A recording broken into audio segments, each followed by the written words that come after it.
নমস্কার, পাঁচমেশালির আজকের পর্বে সকলকে স্বাগত। আজ দেবীপক্ষের সূচনায় পাঁচমেশালির বিশেষ অনুষ্ঠান। শিশিরে শিশিরে শারদ আকাশে ভোরের আগমনী। শিশিরে শিশিরে শারদ আকাশে ভোরের আগমনী। শিউলি ঝরানো দিনানেশে, শিউলি ঝরানো দিনানেশে চিরদিনের বাণী। ভোরের আগমনী।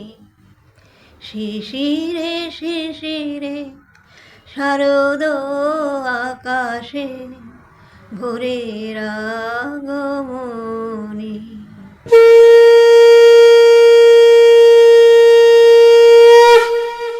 বাজলো তোমার আলোর বেনু, মাতলো যে ভুবন। বাজলো তোমার আলোর বেনু। আজ প্রভাতে সে সুর শুনে খুলে দিন মন। মাতলো যে বাজলো তোমার আলোর বেনু।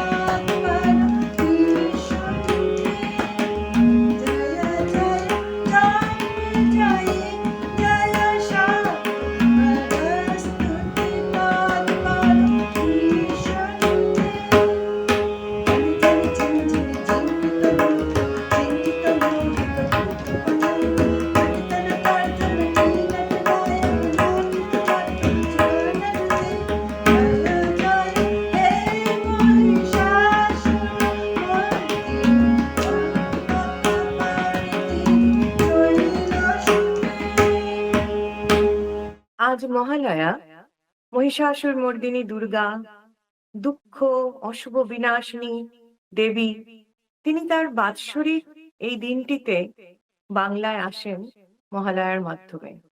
আমরা সকালবেলায় ঘুম থেকে যখন উঠি, এই মহালয়ার যে বাণী আমরা শুনি চণ্ডীপাঠ, তাই থেকে আমরা মুগ্ধ হয়ে যাই।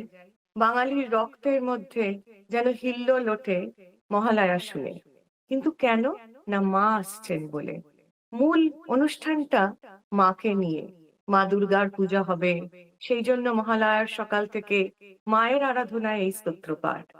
নমস্কার, আমি অনিতা বসু। আজকে এই মহালয়ার পুণ্য লগ্নে আপনাদেরকে নিয়ে যাব শুধুমাত্র বাংলাতে নয়, শুধু ভারতে নয়, মা দুর্গার পদচিহ্ন ধরে আমরা পৌঁছে যাব পৃথিবীর অন্য প্রান্তে। দেবী দুর্গা তিনি শুধু আমাদেরই মা নন। আমরা যেরকম আরাধনা করি, সেই দেবী দুর্গার আরাধনা বহু প্রাচীন কাল থেকে অনেক দেশে হতো। চলুন আমরা দেখি আজকে কোথায় কোথায় মায়ের পদচিহ্ন রয়েছে। আমার এ প্রসঙ্গে মনে পড়ে ভগিনী নিবেদিতা একবার বলেছিলেন ওনার একটা বক্তৃতাতে, 1900 খ্রিস্টাব্দে প্যারিসে অনুষ্ঠিত একটি বক্তৃতাতে বলেছিলেন যে পৃথিবীতে সমাজের রানী ভাবনা রাজভাবনার থেকে আগে এসছে, তেমনি দেবী ভাবনাও দেব ভাবনার থেকে অনেক পুরনো।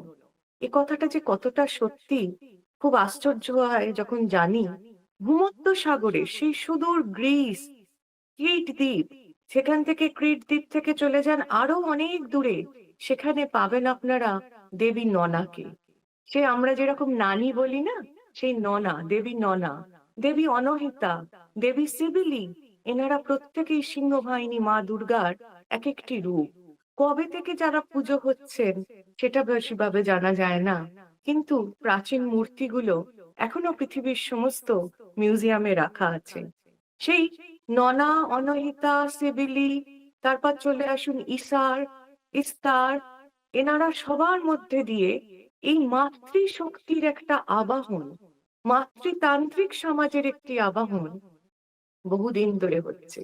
কিন্তু এই মহিষাসুর মর্দিনী দুর্গা, এই যে কথাটা, এই কথাটা আমি বাঙালি হিসেবে ছোটবেলা থেকেই মহালয়ার থেকে শুরু হয়, তারপর আমাদের পুরো দুর্গাপূজা চলে, আমরা সেখানেই অভ্যস্ত শুনতে। প্রথম আমার অবাক লেগেছিল যখন দেখলাম থাইল্যান্ডের ন্যাশনাল মিউজিয়ামে একটি দুর্গা মায়ের মূর্তির নিচে লেখা রয়েছে মহিষাসুর মর্দিনী দুর্গা, কিন্তু সেটার প্রাপ্তি স্থান ইন্দোনেশিয়া। আর সেটি কত পুরনো জানেন? সেটি ৭ম শতাব্দী। সেই থেকে আমার এই গবেষণার যে জীবন, আমি ভারতবর্ষের দেবদেবীর প্রভাব কিভাবে পৃথিবীর অন্যান্য প্রান্তে রয়েছে, বিশেষ করে দক্ষিণ পূর্ব এশিয়াতে রয়েছে, সেই নিয়ে কাজ করছি। এবং সেই কাজ করতে করতে আমার কাছে মা একটা অন্য জগৎ যেন খুলে ধরেছেন। সেই বেদের তামাগ্নি বর্ণাং, তামার মতো গায়ের রং, সেই দিব্য জ্যোতির্ময়ী নারী, যিনি দশভুজা, কখনো অষ্টভুজা, কখনো আবার ষোড়শ ভুজাও, তিনি তার নানা রকম অস্ত্র সম্ভারে সজ্জিত হয়ে শুধুমাত্র বাঙালি ঘরের পুজোই নিচ্ছেন না, তিনি পূজা নিয়েছিলেন আজ থেকে বহু বছর আগে, যখন ১৯২৭ সালে রবীন্দ্রনাথ গেলেন সুনীতি বাবুকে নিয়ে দক্ষিণ পূর্ব এশিয়া ভ্রমণে।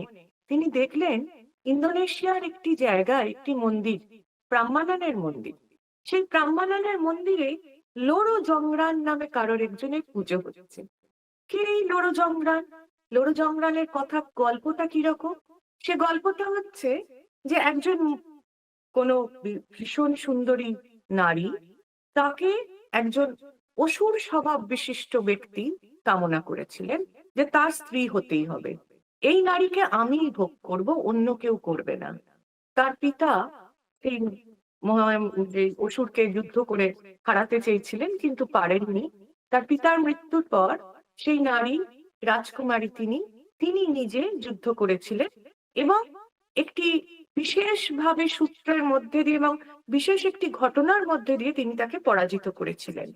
এই গল্পটা শুনে আমি যখন ২০১৯ সালে গেলাম সেই মন্দিরের কাছে, আমার কোথায় যেন মনে হচ্ছিল, আচ্ছা মা দুর্গাকেও তো এইভাবেই, যখন চণ্ডীপাঠ করেন বীরেন্দ্রকৃষ্ণ বাবু, তখন তো এইভাবেই মহালয়াতে তার ব্যাখ্যা হয় যে তিনি, অসুরেরা তাকে বলছেন যে একজন নারীর এত রূপ, এত তাহলে সে আমার স্ত্রী হবে, সে কেন অন্য কিছু হতে পারে? সেই নিয়েই তো যুদ্ধ শুরু হয়েছিল। তা আমি গাইডকে বললাম, আচ্ছা আমাকে একটু ভেতরে নিয়ে চলুন না, কে এই দেবী, আমি একবার দেখবো। ওই লোড়ো জংরান কথাটা কোথায় যেন আমার রণচণ্ডী বলে মনে হচ্ছিল, এবং আশ্চর্য হয়ে দেখলাম যে সেখানে মাই রয়েছেন, অষ্টভুজা দুর্গা রয়েছেন। তিনি সেই অসুরের মাথাটা এইভাবে ধরে রয়েছেন চুলের মুঠি দিয়ে, এবং সেই দুর্গাকেই রবীন্দ্রনাথ যখন গেছিলেন তখনও উনি দেখে এসেছিলেন যে সেটি পূজিত হয়। জাগো তুমি জাগো, জাগো দুর্গা, জাগো দশ প্রহরণ ধারিণী, অভয়া শক্তি বল প্রদায়িনী, তুমি জাগো, জাগো তুমি জাগো।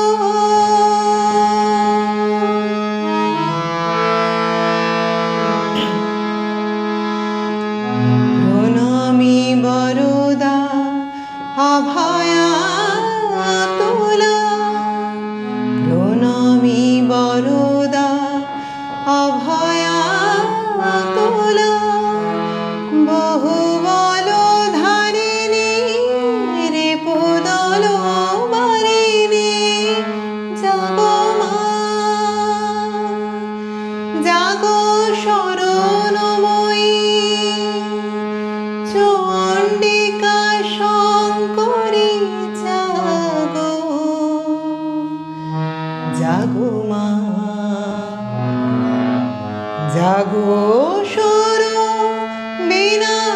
আসেনি তুমি জাগো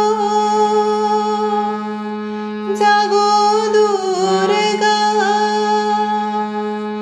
জাগো দশ প্রহরণ ধারিণী অভয়া শক্তি বল প্রদায়িনী তুমি জাগো জাগো তুমি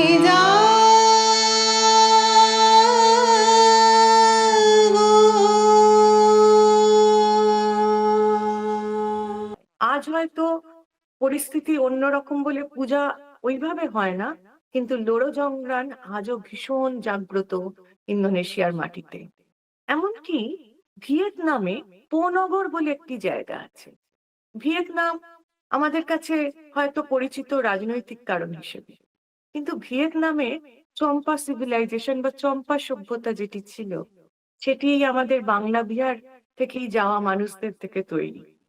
যখন পোনগরের দেবীর কথা প্রথম শুনলাম, আমার এই নতুন যে বইতে উৎসব অনুষ্ঠান নিয়ে যেটি দক্ষিণ পূর্ব এশিয়ার কাজ করেছি, তখন করতে গিয়ে দেখলাম আরে পোনগরের দেবী তো দেবী দুর্গা। তো সেই পোনগর উৎসব হয়, কেট ফেস্টিভ্যাল বলে তাকে। সেটা হয় আমাদের এই মহালয়ার দিন থেকে আর এই নবরাত্রির মধ্যে। এবার তার ধারণাটা কিরম দেখুন।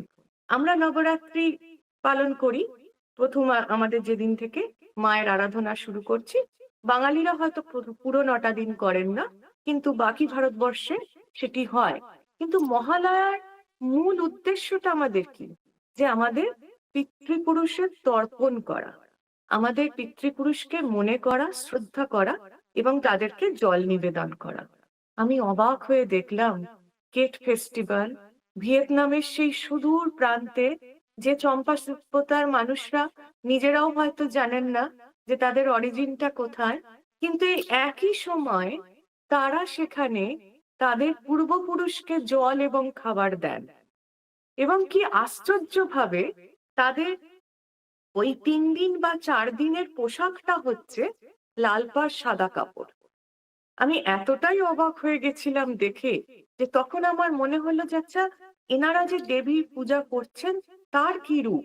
তো দুর্ভাগ্যজনকভাবে 2008 সালে সেই মূর্তিটি চুরি হয়ে গেছিল, কিন্তু এই 2024-এ সেটাকে আবার আমেরিকারই কোন একটি মিউজিয়াম থেকে পাওয়া গেছিল এবং সেটিকে আবার ওনারা ফেরত দিয়েছেন।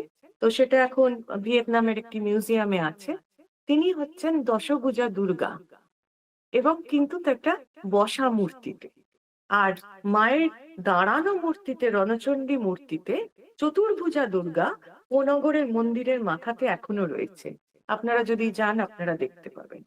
তাহলে অবাক লাগে ভাবতে যে কোথায় ইন্দোনেশিয়া, কোথায় ভিয়েতনাম, আবার আমাদের সিভিলি যে ইস্তার বা অনহিতা ননাদ যাদের কথা বলছি, সেই আর্মেনিয়াতে, কোথায় আর্মেনিয়া ভাবুন, সেই আর্মেনিয়াতে অনহিতার মন্দির আছে। এবং আর্মেনীয় মানুষরা নবরাত্রি পালন করে, জানেন? সেই নবরাত্রিকে বলা হয় নবশ্রাদ্ধ। আমরা শারদীয়া বলছি, নব মানে 9টা দিনের, তারা বলছে নবশ্রাদ্ধ। তাদের ডেটটাও এই ঠিক সেপ্টেম্বর থেকে অক্টোবরের মধ্যেই, আমাদের পুজোর আশেপাশেই তাদের ডেটটা পড়ে। এবং তাদেরও রিচুয়ালের একটা অংশ হচ্ছে যে তাদের অ্যানসেস্টারকে বা আমাদের পূর্বপুরুষ যারা বলে, আমরা যে পিতৃতর্পণ করছি, সেই পিতৃপুরুষকে মনে করে তাদের উদ্দেশ্যে কিছু ফল মূল রাখা এবং অনুষ্ঠান করা। সেই কোথায় আমাদের আর্মেনিয়া, কোথায় ইন্দোনেশিয়া। আবার বালিতে এবারে গেছিলাম। বালিতে গিয়ে খুব কম মানুষ জানেন, একটি পাহাড়ের ওপরে একটি দুর্গা মন্দির আছে। সেই দুর্গা মন্দিরের নাম জগত ভক্তি দুর্গা কুটির। জগৎ ভক্তি দুর্গা কুটির সেই মন্দিরের নাম। এবং তাতে আমি মানে ধরুন গেছি যখন, সেখানে লোক সংখ্যা অতটা নেই, সেদিন ভিড় ছিল না, কিন্তু সে পরিবেশ যে কি অসামান্য আধ্যাত্মিক পরিবেশ আপনাদের আমি বলে বোঝাতে পারবো না। সেখানে ছোট ছোট একটি দশভুজা মা দুর্গার মূর্তি রয়েছেন, ওখানকার একজন বন্ধু আমার সাথে ছিলেন, তিনি ব্রাহ্মণ। তিনি সেখানে ওনাদের বালিনিজ ভাষাতে মা দুর্গা স্তোত্র পাঠ করছিলেন, ধূপ দীপ জ্বালিয়ে দিয়ে, ফুল দিয়ে পূজা করলেন। মানে এই যে ভারতবর্ষের এই যে অপূর্ব বিস্তার, সে বিস্তারের কোনো তুলনা নেই। আমার মনে হয় যে শুধু ইন্দোনেশিয়াতে কিংবা শুধু ভিয়েতনামে নয়, থাইল্যান্ডে আমি দীর্ঘ এত বছর ধরে রয়েছি। আমি সবাইকে বলি যে আপনারা যারা থাইল্যান্ড বেড়াতে আসেন, আপনারা কিন্তু জানতেই পারেন না যে এই দেশটা কিভাবে আমাদের কালচারকে, আমাদের সভ্যতাকে, আমাদের সংস্কৃতিকে রক্ষা করে চলেছে। কখনো যদি সম্ভব হয়, নবরাত্রির সময় একবার থাইল্যান্ডে আসবেন। থাইল্যান্ডের একটি বিশেষ মন্দির আছে, ব্যাংকক শহরেই আছে। সেই মন্দিরটির নাম মারিয়াম্মান টেম্পল, দক্ষিণ ভারতীয়দের দ্বারা তৈরি করা। এখানকার পঞ্চম রাম, রাজা পঞ্চম রাম, তিনি এই মন্দিরটি তৈরি করেছিলেন 1911 সালে। সেখানকার দেবী হচ্ছেন মারিয়াম্মান বা দুর্গা। এবং এই নবরাত্রির সময় থাইল্যান্ডে বহু মানুষ ভেজিটেবল ফেস্টিভ্যাল করেন। মানে এই 9টা দিন তারা কোনো রকমের কোনো নন ভেজিটেরিয়ান খাবার তারা গ্রহণ করেন না। তারা সাদা কাপড় পরেন অথবা হলুদ কাপড় পরেন। আর আপনারা যদি মারিয়াম্মান মন্দিরে যান, আপনি ভারতীয়দের দেখতে পাবেন না, কিন্তু দেখবেন এক থালা ফলের ঝুড়ি হাতে নিয়ে, প্রদীপ জ্বালিয়ে এক মনে মায়ের নাম করে যাচ্ছে। সারে সারে, মানে কত যে থাই মানুষ আসেন এই নবরাত্রির সময় মন্দিরে। এবং ওনাদের দশেরা, মানে আমাদের যেটা দশমী হয়, নবমীর রাত্রির থেকে একটি বিশেষ শোভাযাত্রা বেরোয়। সেই শোভাযাত্রাটা এত অদ্ভুত।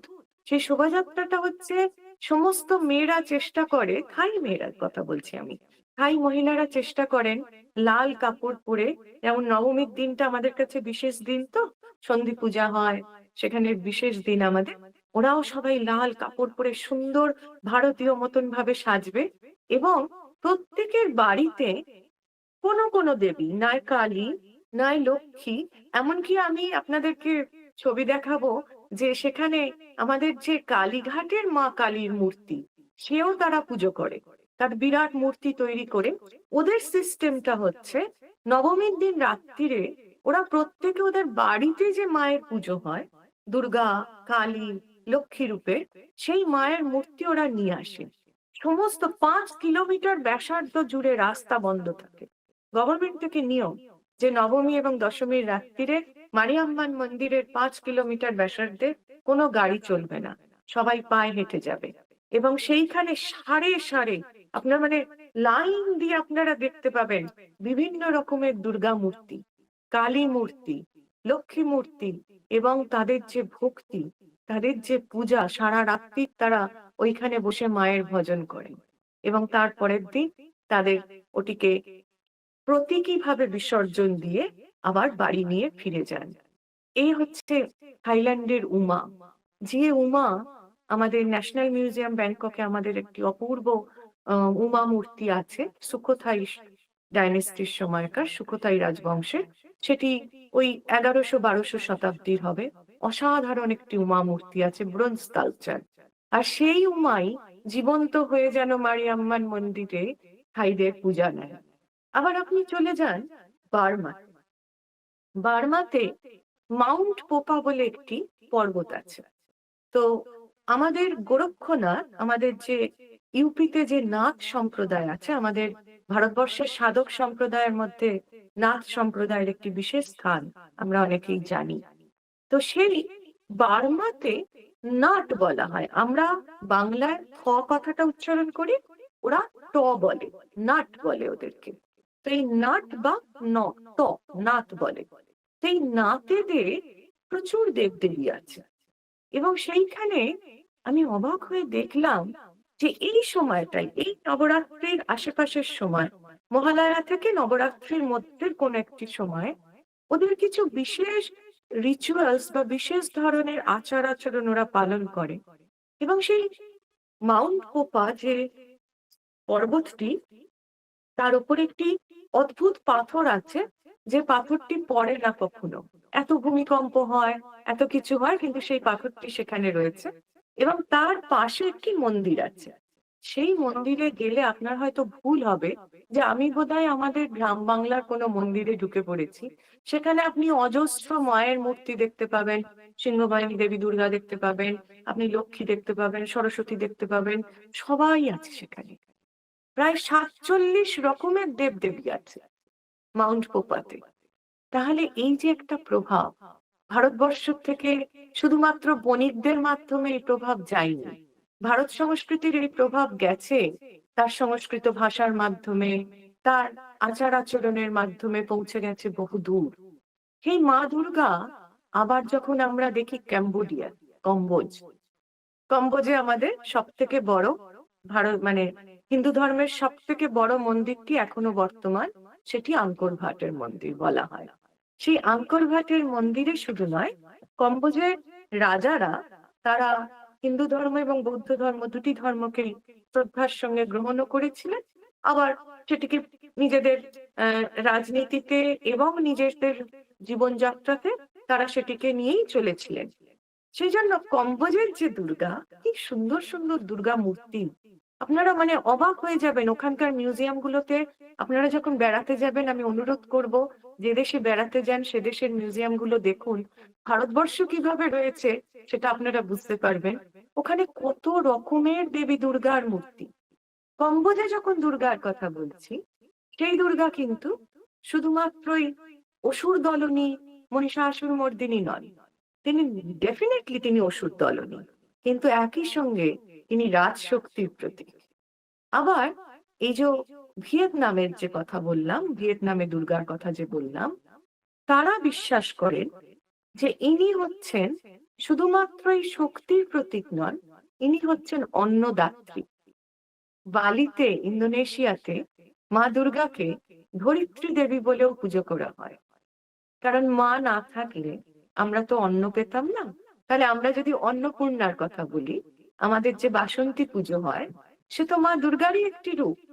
মা তখন বাসন্তী পূজাতে মা অন্নপূর্ণা রূপে আসেন আমাদের কাছে, আমরা মায়ের তখন অন্নপূর্ণা পূজা করি। তাহলে দেখুন এই যে ধারণাগুলো, এই ধারণাগুলো কিভাবে বহমান হয়েছে। কোথায় আর্মেনিয়ার অনহিতার মূর্তি মন্দির, কোথায় নবস্রাত, কোথায় আমাদের শারদীয়া, সব যেন একে অপরের সাথে মিশে আছে। আমার খুব বলতে ইচ্ছে করছে এই প্রসঙ্গে যে এই যে এনারা যখন পুজো করেন বালিতে, আমি দেখেছি প্রত্যেকটা ধানের ক্ষেতে, প্রত্যেকটা ধানের ক্ষেতে এদের ছোট ছোট ওই আমাদের যেরকম তুলসী মঞ্চ হয় সেরকম তুলসী মঞ্চ থাকে। এবার তুলসী মঞ্চের ওপরে আমাদের যেরকম তুলসী গাছ বসানো হয়, ওনাদের ওখানে গাছ বসানো থাকে না, ওখানে একটা সিংহাসন করা থাকে। নারায়ণের যেরকম সিংহাসন হয় আমাদের, ঠিক সেই রকম সিংহাসন পাথরের, পাথরের সিংহাসন করা থাকে। এবার সেই সিংহাসনে ওনারা রোজ সকালবেলা উঠে একটু ছোট্ট একটা বাঁশের টুকরিতে, কোনো সিনথেটিক জিনিস নয়, বাঁশের টুকরিতে ওরা চাল, ফুল, ধূপ, ফল দিয়ে নৈবেদ্য প্রদান করে আসে প্রত্যেকে। তাদের কাছে এটি হচ্ছে মা লক্ষ্মী, সেই জন্য ইনি হচ্ছেন ধান্য লক্ষ্মী। আমাদের যে মায়ের আরেক রূপ তো লক্ষ্মী। আমরা যখন মহালয়া শুনছি বা চণ্ডীপাঠ হচ্ছে, আমাদের কিন্তু এটা খুব ভালো করে একটু বুঝতে হবে যে মায়ের চণ্ডীপাঠে 3টে ভাগে মায়ের রূপ বর্ণনা করা হয়। একটি হচ্ছে মহা সরস্বতী, মহাকালী, মহাদুর্গা।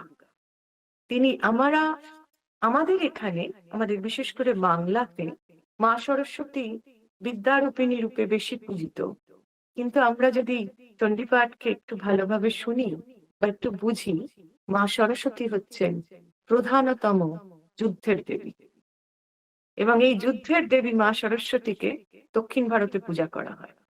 তাদের সরস্বতী পুজো কিন্তু একদম অন্য দিনে, তাদের সরস্বতী পুজো পরে আমাদের এই মহালয়ার থেকে শুরু হওয়ার আগে বা পরে।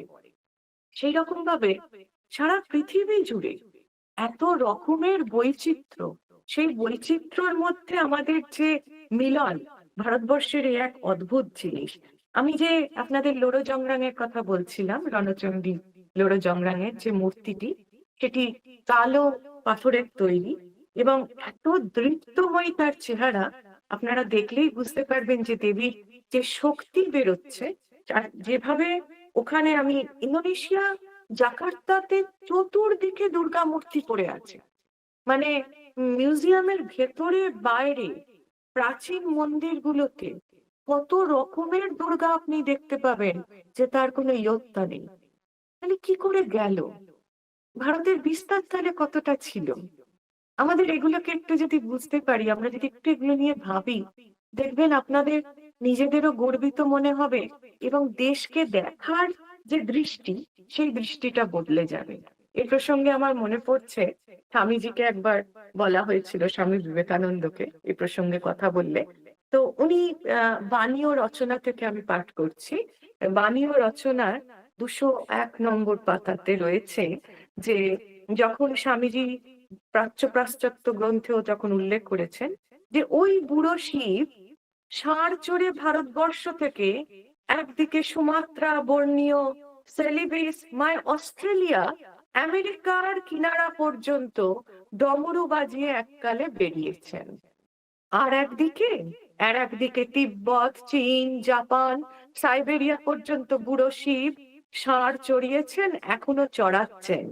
ওই যে মা কালী, উনি চীন, জাপান পর্যন্ত পুজো নিচ্ছেন। ওকেই আবার যিশুর খ্রিস্ট ভক্তরা মেরি বলে খ্রিস্টানরা পুজো করছেন। এ যে কত বড় সত্য ঘটনা! আমি এবারে লন্ডনে যখন গেছিলাম, তো ব্রিটিশ মিউজিয়ামেরই, আপনারা সবাই জানেন ব্রিটিশ মিউজিয়ামে আমাদের প্রত্যেকটা দেশে যেখানে যেখানে ব্রিটিশরা এক সময় শাসন করেছে সেখানকার প্রচুর ভালো জিনিস নিয়ে গিয়ে তারা রেখে দিয়েছে। তো আমি মেক্সিকোর পার্টটাতে, আগেও আমি ব্রিটিশ মিউজিয়াম গেছি, তো এবারে আমি মেক্সিকান পার্টটাতে গেছিলাম, যাতে দেখি এখানকার কি কি জিনিস রয়েছে। আপনারা ছবিতে দেখতে পাবেন যে একটি মা দুর্গা বলে বলা হয়, মেক্সিকোতে বলা হয় ইনি মহাশক্তিশালিনী দেবী মূর্তি। ঠিক যেভাবে আমরা মাকে দেখি অসুর বধ করছেন, ঠিক সেই মূর্তি, কিন্তু মেক্সিকান মায়া স্টাইলে, মায়াদের মতন করে সেই স্থাপত্য করা হয়েছে, সেই ভাস্কর্য করা হয়েছে। আবার আপনি যদি জাপানে চলে যান, জাপানে একজন দেবী আছেন, সেই দেবী দশভুজা।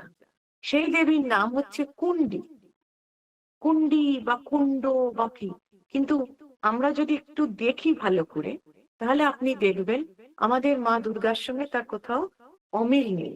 এবং আমি যতদূর পড়াশোনা করে জানতে পেরেছি, তিনি আমাদের চণ্ডীরই একটি রূপ। তিনি চণ্ডীরই একটি রূপ। এবং মা জাপানে শুধুমাত্র মা দুর্গা নয়, জাপানে মা সরস্বতীর পূজাও খুব, গণেশের পূজাও খুব ভালোভাবে হয়। একে কিছু প্রাচীন মন্দির আছে।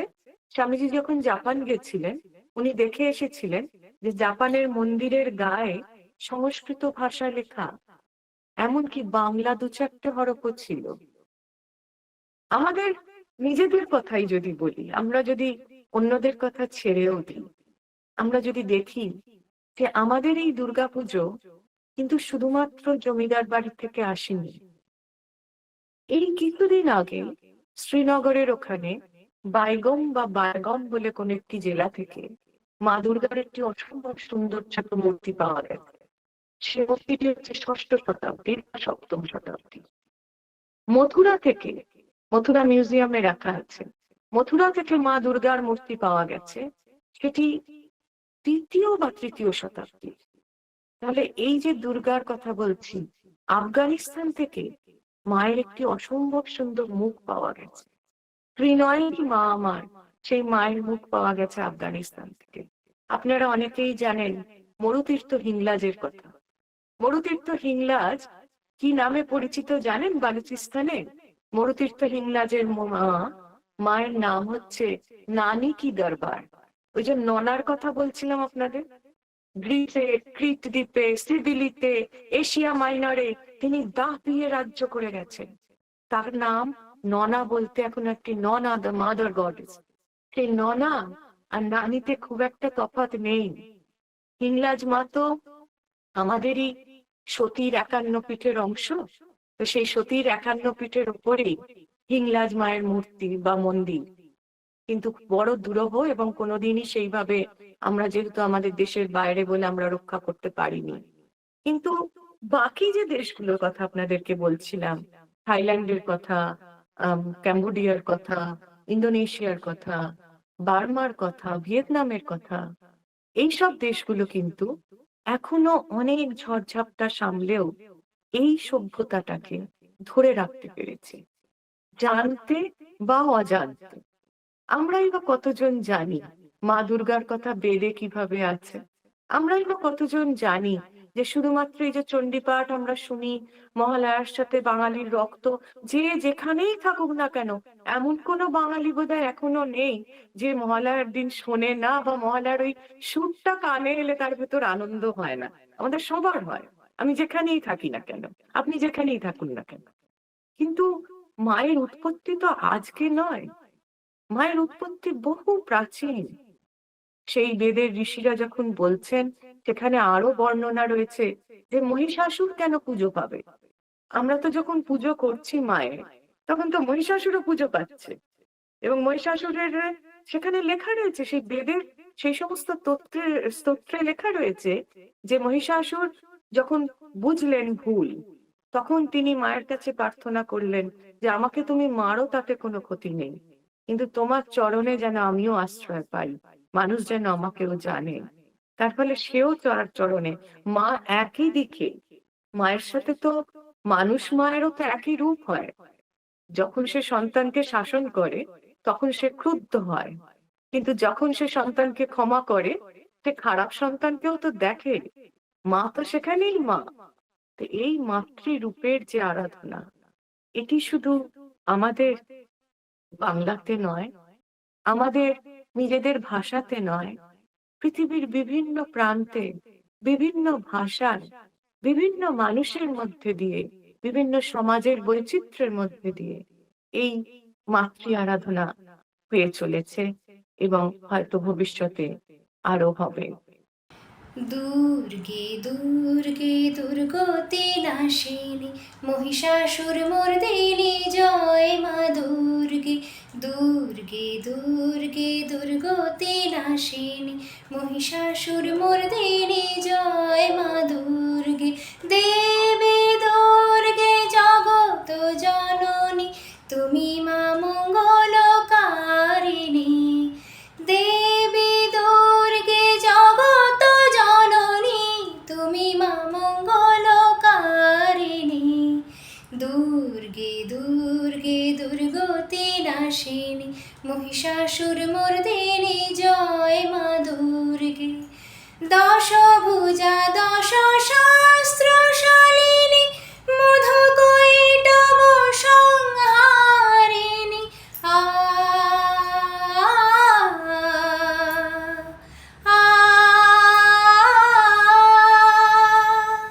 দশভুজা দশ শাস্ত্র শালিনী মধুকৈটভ সংহারিণী।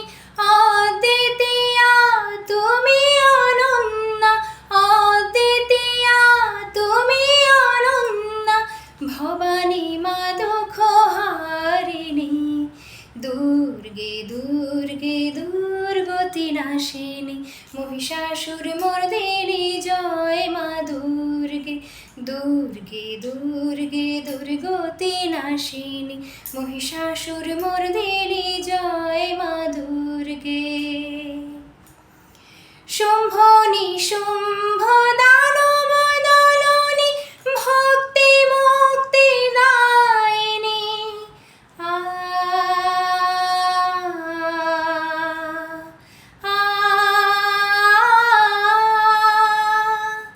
শুম্ভ নিশুম্ভ দানব দলনী ভক্তি মুক্তি দায়িনী। তমগুণে মহাদুর্গা তুমি, তমগুণে মহাদুর্গা তুমি, মহামায়া গো ভবানী। দুর্গে দুর্গে দুর্গতি নাশিনী মহিষাসুর মর্দিনী জয় মা দুর্গে। দুর্গে দুর্গে দুর্গতি নাশিনী মহিষাসুর মর্দিনী জয় মা দুর্গে।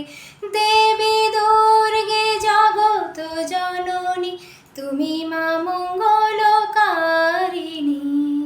দুর্গে দুর্গে দুর্গতি নাশিনী মহিষাসুর মর্দিনী জয় মা দুর্গে।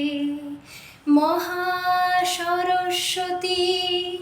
মহালক্ষ্মী রূপিণী মহাদুর্গা তুমি সনাতনী মা মা গো। আজ এই পর্যন্ত। ভালো লাগলে সাবস্ক্রাইব করবেন, লাইক, শেয়ার, কমেন্ট করবেন আর বেল আইকন অবশ্যই প্রেস করবেন। নমস্কার।